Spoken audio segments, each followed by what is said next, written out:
गंगा नदी के तट पर एक धर्मशाला थी। वहाँ एक गुरु जी रहा करते थे।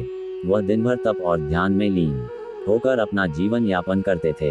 एक दिन जब गुरु जी नदी में नहा रहे थे, उसी समय एक बाज अपने पंजे में एक चूहिया लेकर उड़ा जा रहा था। जब बाज गुरु जी के ऊपर से निकला तो चूहिया अचानक बाज के पंजे से फिसलकर गुरु जी की अंजुली में आकर गिर गई। गुरु जी ने सोचा कि अगर उन्होंने चूहिया को ऐसे ही छोड़ दिया तो बाज उसे खा जाएगा, इसलिए उन्होंने चूहिया को अकेला नहीं छोड़ा और उसे पास के बरगद के पेड़ के नीचे रख दिया और खुद को शुद्ध करने के लिए फिर से नहाने के लिए नदी में चले गए।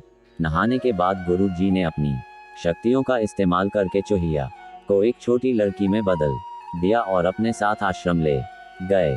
गुरु जी ने आश्रम पहुंचकर सारी बात अपनी पत्नी को बताई और कहा कि हमारी कोई संतान नहीं है, इसलिए इसे ईश्वर का वरदान समझकर स्वीकार करो और इसका अच्छे से लालन पालन करो। फिर उस लड़की ने स्वयं गुरु जी की देखरेख में धर्मशाला में पढ़ना लिखना शुरू कर दिया। लड़की पढ़ने में बहुत होशियार थी। यह देखकर गुरु जी और उनकी पत्नी को अपनी बेट पर बहुत गर्व होता था। एक दिन गुरु जी को उनकी पत्नी ने बताया कि उनकी लड़की विवाह योग्य हो गई है। तब गुरु जी ने कहा कि यह विशेष बच्ची एक विशेष पति की हकदार है। अगली सुबह अपनी शक्तियों का उपयोग करते हुए गुरु जी ने सूर्य देव की प्रार्थना की और पूछा, हे सूर्य देव, क्या आप मेरी बेटी के साथ विवाह करेंगे? ये सुनकर लड़की बाली, पिताजी सूर्य देव पूरी दुनिया को रोशन करते हैं, लेकिन वह असहनीय रूप से गर्म और उग्र स्वभाव के हैं। मैं उनसे शादी नहीं कर सकती। कृपया मेरे लिए एक बेहतर पति की तलाश करें। गुरु जी ने आश्चर्य से पूछा, सूर्य देव से बेहतर कौन हो सकता है? इस पर सूर्य देव ने सलाह दी, आप बादलों के राजा से बात कर सकते हैं। वह मुझसे बेहतर हैं, क्योंकि वह मुझे और मेरे प्रकाश को ढक सकते हैं। इसके बाद गुरु जी ने अपनी शक्तियों का उपयोग करते हुए बादलों के राजा को बुलाया और कहा, कृपया मेरी बेटी को स्वीकार करें। मैं चाहता हूँ कि अगर बेटी की स्वीकृति हो तो आप उससे शादी करें। इस पर बेटी ने कहा, पिताजी, बादलों का राजा काला, गीला और बहुत ठंडा होता है। मैं उससे शादी नहीं करना चाहती। कृपया मेरे लिए एक बेहतर पति की तलाश करें। गुरु जी ने फिर से आश्चर्य में पूछा, भला बादलों के राजा से भी बेहतर कौन हो सकता है?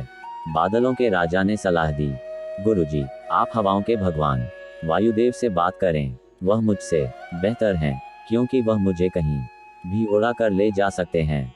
इसके बाद गुरुजी ने फिर से अपनी शक्तियों का उपयोग करते हुए वायुदेव को बुलाया और कहा, कृपया मेरी बेटी के साथ विवाह स्वीकार करें, अगर वह आपको चुनती है तो। लेकिन बेटी ने वायुदेव से भी विवाह करने से इनकार कर दिया और कहा, पिताजी, वायुदेव बहुत तेज हैं, वह अपनी दिशा बदलते रहते हैं। मैं उनसे शादी नहीं कर सकती। कृपया मेरे लिए एक बेहतर पति की तलाश करें। गुरु जी फिर सोचने लगे, वायुदेव से भी बेहतर कौन हो सकता है? इस पर वायुदेव ने सलाह दी, आप पहाड़ों के राजा से इस विषय में बात कर सकते हैं। वह मुझसे बेहतर है, क्योंकि वह मुझे बहने से रोक सकते हैं। इसके बाद गुरु जी ने अपनी शक्तियों का उपयोग करते हुए पहाड़ों के राजा को बुलाया और कहा, कृपया मेरी बेटी का हाथ स्वीकार करें। मैं चाहता हूं कि अगर वह आपको पसंद करती है तो आप उससे शादी करें। फिर बेटी ने कहा, पिता, पहाड़ों के राज बहुत कठोर हैं, वह अचल हैं, मैं उससे शादी नहीं करना चाहती। कृपया मेरे लिए एक बेहतर पति की तलाश करें। गुरु जी ने सोचा, पहाड़ों के राज से भी बेहतर कौन हो सकता है? पहाड़ों के राजा ने सलाह दी, गुरुजी, आप चूहे के राजा से बात करके देखिए, वह मुझसे बेहतर है, क्योंकि वह मुझ में छेद कर सकता है। आखिर में गुरु जी ने अपनी शक्तियों का उपयोग करते हुए चूहे के राजा को बुलाया और कहा, कृपया मेरी बेटी का हाथ स्वीकार करें।